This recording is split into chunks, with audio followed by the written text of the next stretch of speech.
Shalom adik-adik Awesome Kids, apa kabarnya hari ini? Kakak harap kita semua masih tetap semangat di dalam Tuhan. Yeay, di bulan ini seperti biasa, akhir bulan kita ada review pembelajaran kita selama sebulan. Sebelum kita memulaikan ibadah kita, seperti biasa, kakak ajak kita semua untuk berdoa. Mari kita berdoa. Kami bersyukur buat kasih anugerah Tuhan dalam hidup kami. Sampai hari ini hidup kami masih terpelihara oleh Tuhan. Kami bersyukur buat anugerah-Mu dalam hidup kami. Dan saat ini kami mau memulaikan ibadah kami. Berkaryalah Roh Kudus dalam nama Tuhan Yesus. Haleluya. Amin. Nah, adik-adik, sebelum kita mau memulaikan pembelajaran kita, kakak ajak kita semua untuk bangkit berdiri. Kita mau nyanyi satu lagu. Musik.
Nah, adik-adik Awesome Kids, seperti biasa di akhir bulan kita ada review pembelajaran kita selama sebulan. Dan di minggu yang pertama kita belajar tentang Taman Getsemani. Di Taman Getsemani berbicara tentang peristiwa sebelum Yesus disalibkan. Waktu itu Tuhan Yesus bersama dengan murid-muridnya pergi ke Bukit Zaitun. Seperti biasa, mereka berdoa di sana. Setelah tiba di tempat itu, Ia berkata kepada mereka, "Berdoalah supaya kamu jangan jatuh ke dalam pencobaan." Kemudian Ia maju sedikit, lalu berdoa. Katanya, "Ya Bapakku, jikalau Engkau mau, ambillah cawan ini daripadaku. Tetapi bukanlah kehendakku, melainkan kehendak-Mu lah yang terjadi." Ketika Yesus selesai berdoa, Dia mendapati murid-muridnya sedang tertidur. Maka kata Yesus kepada mereka, "Mengapa kamu tidur? Bangunlah dan berdoalah supaya kamu jangan jatuh ke dalam pencobaan.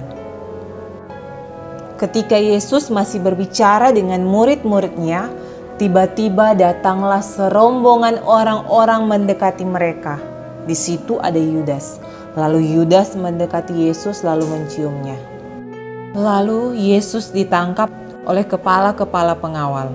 Setelah Yesus ditangkap, lalu Yesus dibawa ke hadapan Pilatus. Tetapi Pilatus tidak mendapati kesalahan apapun pada Yesus. Tetapi dengan berteriak mereka mendesak dan menuntut supaya Yesus disalibkan. Dan akhirnya mereka menang dengan teriakan mereka. Mereka menyalibkan Yesus di tempat yang bernama Tengkorak.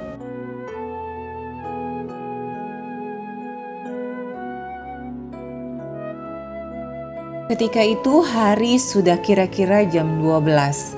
Lalu kegelapan meliputi seluruh daerah itu sampai jam 3. Sebab matahari tidak bersinar dan tabir bait suci terbelah dunia.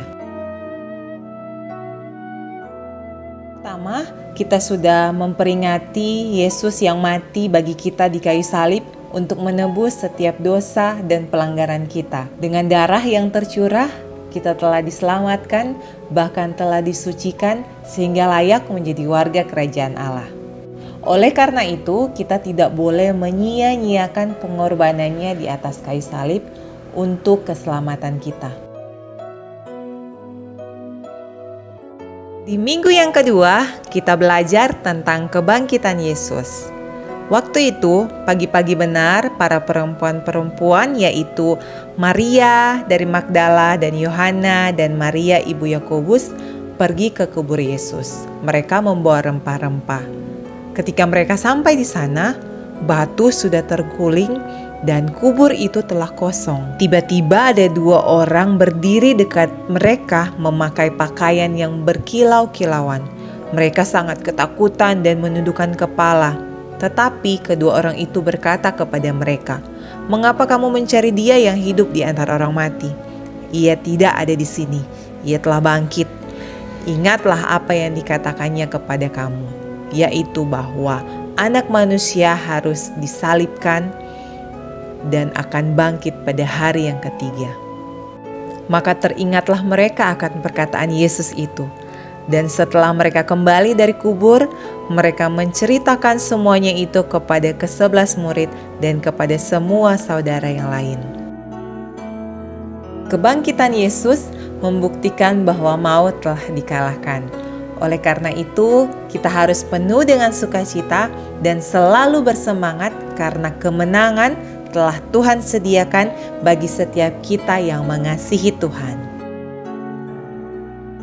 Di minggu yang ketiga, kita belajar tentang Yesus menampakkan dirinya kepada murid-muridnya. Waktu itu murid-muridnya sedang berkumpul. Lalu tiba-tiba Yesus berdiri di tengah-tengah mereka. Mereka sangat terkejut dan timbul keraguan-raguan dalam hati mereka. Lalu Yesus berkata, "Inilah aku, rabalah aku dan lihatlah aku." Yesus memperlihatkan tangan dan kakinya yang berlubang paku. Lalu Yesus mengatakan bahwa firman harus digenapi. Semua yang ada tertulis tentang Yesus dalam kitab Taurat Musa dan kitab Nabi-Nabi dan kitab Mazmur. Lalu ia membuka pikiran mereka sehingga mereka mengerti kitab suci. Sebab ada tertulis bahwa Mesias harus menderita dan bangkit dari antara orang mati pada hari yang ketiga. Dan dalam namanya, berita tentang pertobatan dan pengampunan dosa harus disampaikan kepada segala bangsa, mulai dari Yerusalem. Karena Tuhan Yesus telah lebih dahulu mengasihi kita, oleh karena itu kita harus hidup mengasihi Tuhan dan bahkan mengasihi sesama, yaitu menjadi anak-anak Tuhan yang selalu melakukan apa yang menjadi perintah Tuhan dengan setia. Baca Alkitab setiap hari, bahkan selalu berdoa. Menjadi anak Tuhan yang selalu memuji dan menyembah Tuhan. Menjadi anak Tuhan yang menjadi berkat bagi banyak orang. Karena kebangkitan Tuhan Yesus, maka kita diberikan sukacita, bahkan kita diberikan kemenangan untuk selalu bersemangat di dalam Tuhan. Oleh karena itu, ingatlah bahwa kita semua adalah milik Tuhan. Kita adalah murid Tuhan Yesus. Oleh karena itu, kita harus melakukan semua perintah Tuhan Yesus sehingga kita menjadi teladan bagi semua orang. Karena Tuhan Yesus telah hidup, oleh karena itu kita harus punya kewajiban untuk menjadi saksi Tuhan, yaitu menjadi garam dan terang dunia bagi semua orang, agar supaya berita tentang pertobatan dan pengampunan disampaikan kepada segala bangsa. Adik-adik Awesome Kids, di bulan April ini kita sudah belajar ketika Yesus berada di Taman Getsemani, bahkan waktu kematian Yesus, waktu kebangkitan Yesus, dan di minggu yang terakhir kita belajar tentang Yesus menampakkan diri di hadapan murid-muridnya. Oleh karena itu, kita sebagai anak-anak Tuhan, kita harus tetap fokus kepada Tuhan. Menjadi anak-anak Tuhan yang mengandalkan Tuhan setiap saat. Bahkan kita membawa damai sejahtera dimanapun kita berada. Adik-adik Awesome Kids, sebelum kita mau mengakhiri ibadah kita, kakak ajak kita semua untuk berdoa. Mari kita berdoa.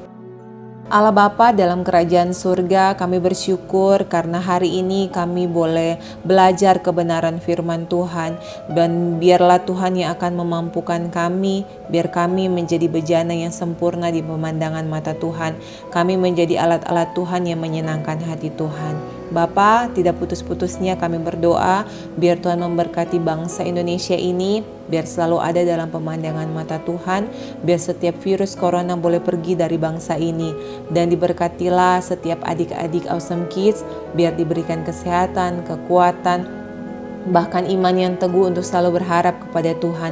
Berkati juga orang tua yang ada, biar apapun yang mereka kerjakan di bawah tangan Tuhan berhasil. Kami yakin dan percaya hidup kami dipelihara oleh Tuhan. Kami tidak akan pernah kekurangan sesuatu pun hal yang baik daripada Tuhan. Dalam nama Tuhan Yesus kami berdoa mengucap syukur. Haleluya, amin. Puji Tuhan, ibadah kita telah selesai. Tuhan Yesus memberkati.